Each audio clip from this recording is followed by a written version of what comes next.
Your hands together to welcome Dhruv Mehta, the one and only Dhruv Mehta.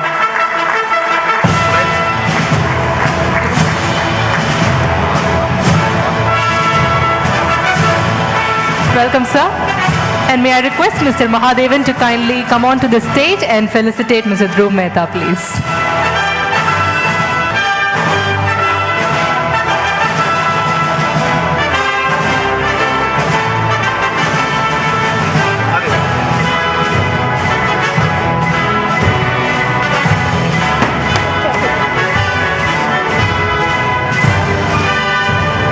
A lot of energy on the stage, a lot of action happening. Can we all show some love, please, by clapping? Thank you so much.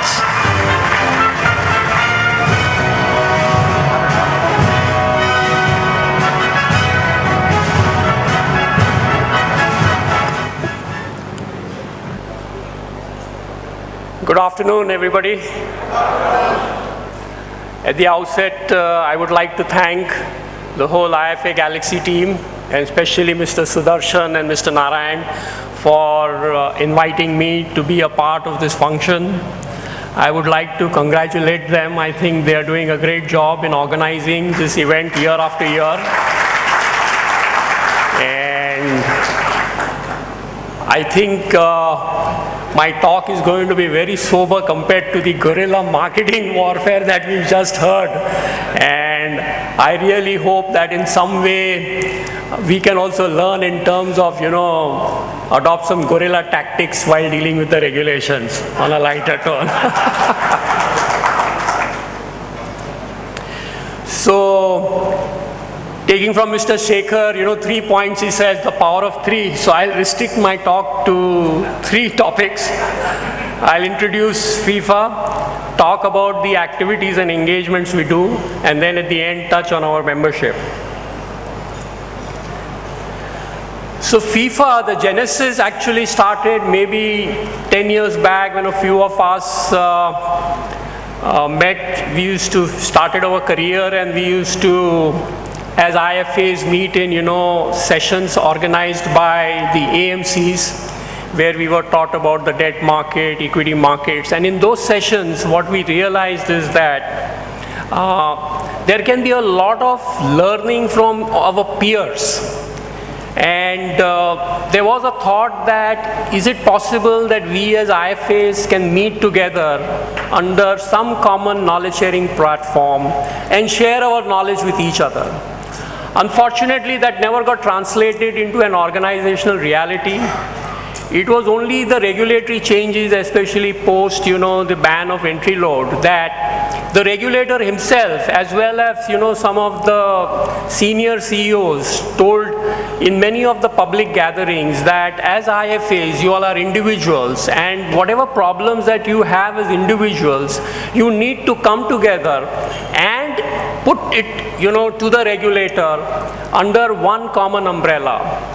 And in fact, I distinctly remember that in one of the early meetings with Madhukela, a group of IFAs was sitting, and all of us were grumbling that why doesn't the AMC do this, why don't you all take up, why don't you tell them?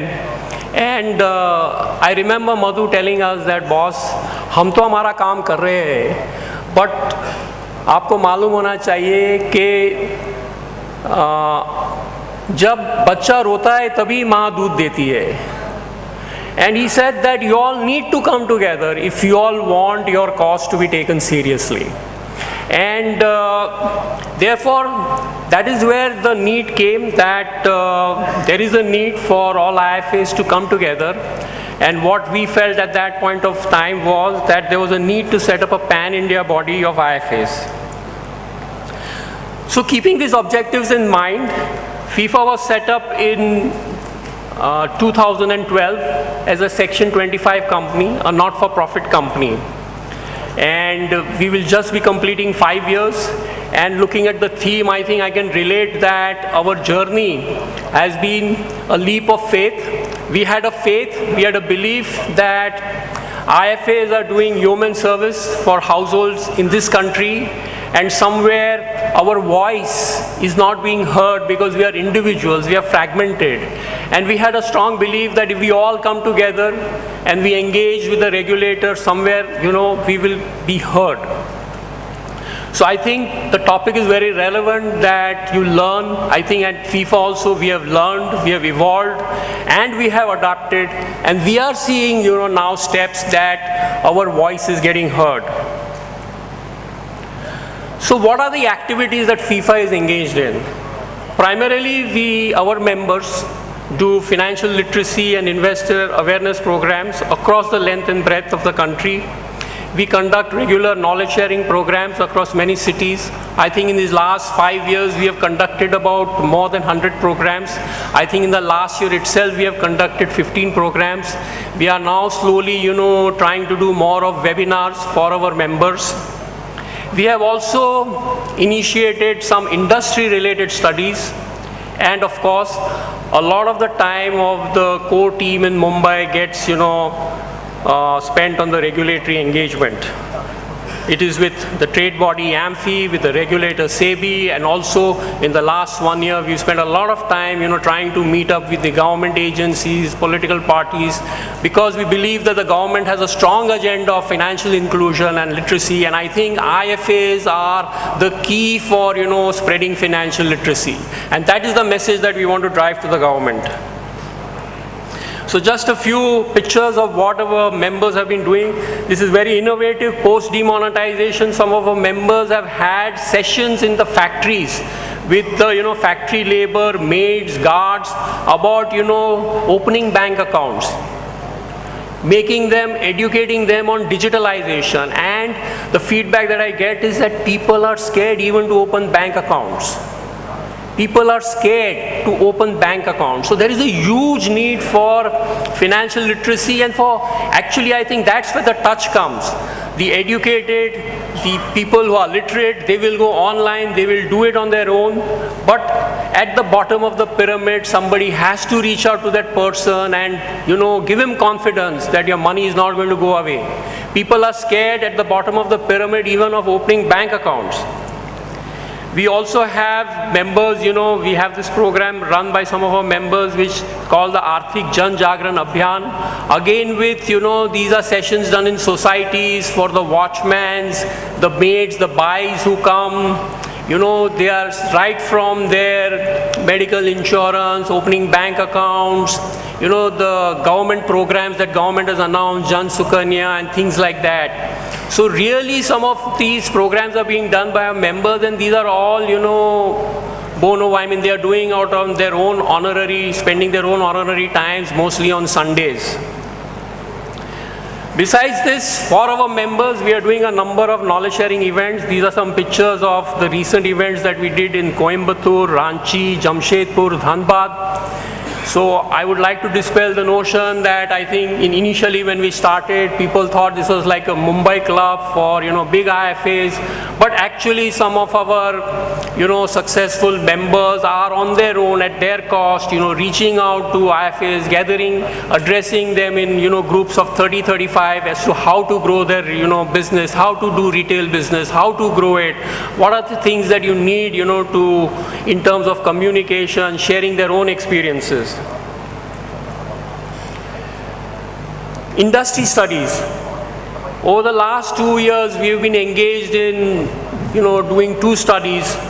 One was a study that we did on expense ratios. This was in the backdrop of a Morningstar report, which, started getting quoted very widely in the public, as well as the SEBI chairman was, quoted to say that India is one of the 6th most expensive countries in the world in the mutual funds.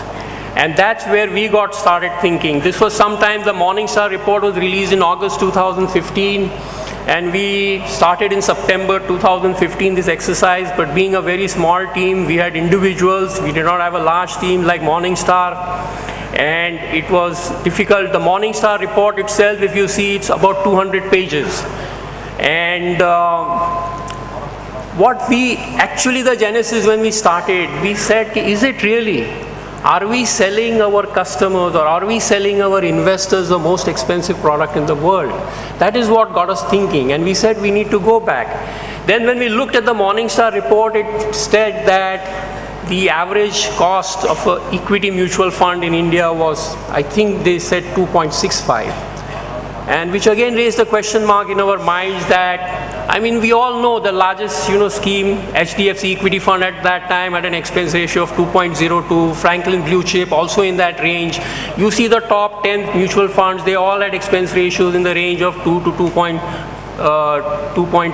and therefore we were wondering how this number came around, and therefore a few of our members who are chartered accountants, they set up a team and they decided to collect this data on expense ratios. And this exercise continued for almost 6 months. It took us to that whole data, about a 500-page booklet, the whole compilation, it compiled each and every expense for each and every scheme, and the findings were quite staggering. Actually, our findings show that India is the third lowest country in terms of money market funds. India is the fifth lowest in the world for income funds. And India is also the fifth lowest country in equity funds. So this was a study. I think this study, there is a complete separate presentation that we've done. It is there on the website. I would urge all of you to have a look at it. But please keep in mind that I think this idea needs to be propagated very strongly that India is amongst the least expensive countries in the world.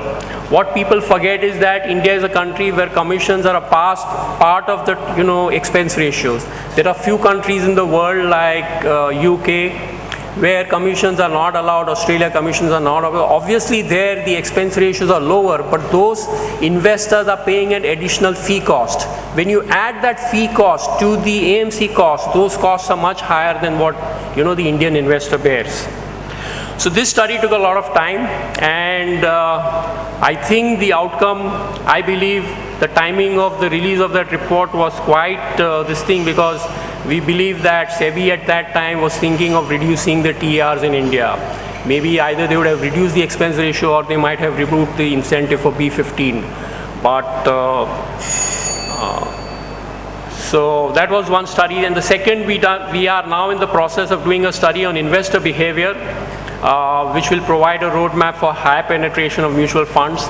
This again, the study has started in August 2016. We've hired an international firm, Final Mile. This will be a unique study, and we hope that the findings will help all the regulators, the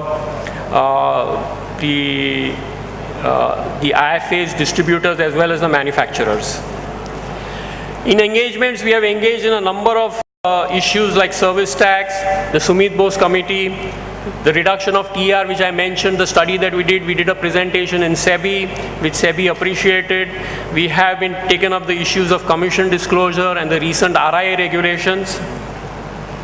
I will run through, number of things, the amount of meetings and the time and energy that some of our members have spent. I would really like to appreciate their effort because it is at a cost of a lot of personal time.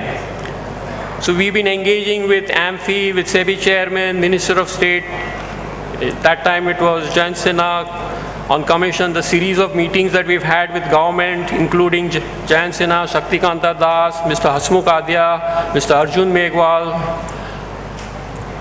And finally, I think recently everybody is concerned about the RIA regulations. We had 3 interactions with SEBI.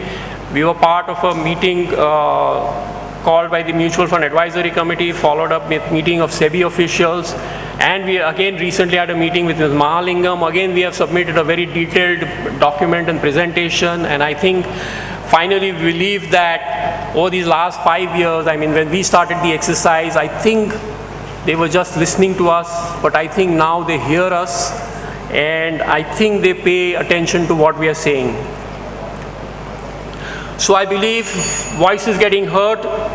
FIFA's voice is getting heard. The IFA community's voice is getting heard because of growing membership, doing independent research, studying global trends, keeping investor at the center, creating consensus among the distribution community. We've tried to work along with other local associations, tried to create a united forum. We are also working with the brokers, the association of national distributors and bankers. So we try and submit representation which is from the whole distribution community, and that helps. The number of memberships, currently individuals, we have 1,465 members. Members are spread across 26 states and union territories. They are across 198 cities. I think they manage assets over 60,000 crores. So we as a community in FIFA are, bigger than any of the biggest bank. And this chart, I think, shows the demographic. I think we are all over the country, everywhere. So right from Jammu and Kashmir to Kerala, from Northeast in Assam, we have 59 members, to Rajasthan, Gujarat, Madras, Tamil Nadu. So I have come here, before, I just take 1 minute for say an anecdote, that a father and son were going for a walk in a garden and they came across a log which had fallen. So the son asks his father, "Dad, do you think I can pick this up?" So the dad says, "Yes, if you apply all your strength, you will be able to pick it up." So the son, who was 7 years old, tried to pick up the log, but he could not pick up the log, and it was too heavy for him. He kept on trying, then he again asked, "Dad, I can't pick it up. Do you really think I can pick it up?" The dad says, "Yes, son, if you apply all your strength, you will pick it up." He again tried. Third time he tried. Third time he asked his father, "But Dad, I can't pick it up. It's too heavy for me." The dad says, "Son, I told you to apply all your strength, and you did not ask for help. You asked my help." So the son then asked for his help, and both of them picked up the log. And therefore, I've traveled all the way from Mumbai at the request of Mr. Narayan and Mr. Sundarashan, first of all, to ask for your help. I think I have come here to appeal all of you to come together. Let all the IFAs come under one community. I have come to ask for your help because I think if we are together, our voice will be heard. There are so many challenges that are coming because the regulator is maybe looking at certain small malpractices done by some small segment, and they are worried that as the market grows, as the market explodes, some of these things can balloon. But if we are doing the right things for our clients, if we are doing good for our clients, and I think by and large it is appreciated in SEBI, we take each and every opportunity to meet the regulator and tell them that our members are working for the HNIs, for the middle class, for the lower middle class, for the bottom of the pyramid. We have members working for malish buys, for barmaids, for vegetable vendors, for shopkeepers, for newspaper vendors. I say, why don't you think about them? We are doing such good work. Why don't you? So I think I'm appealing to all of you. If you are not a member of your local association, please do become a member. I'm appealing to you that if there's no local association, become a member of FIFA, come together. And I think that together, I would say that, I've seen the movement gaining momentum all across the country. I would urge all of you to become a part of this movement. In unity is strength. And together, I once again finally repeat that together our voice will be heard. Thank you.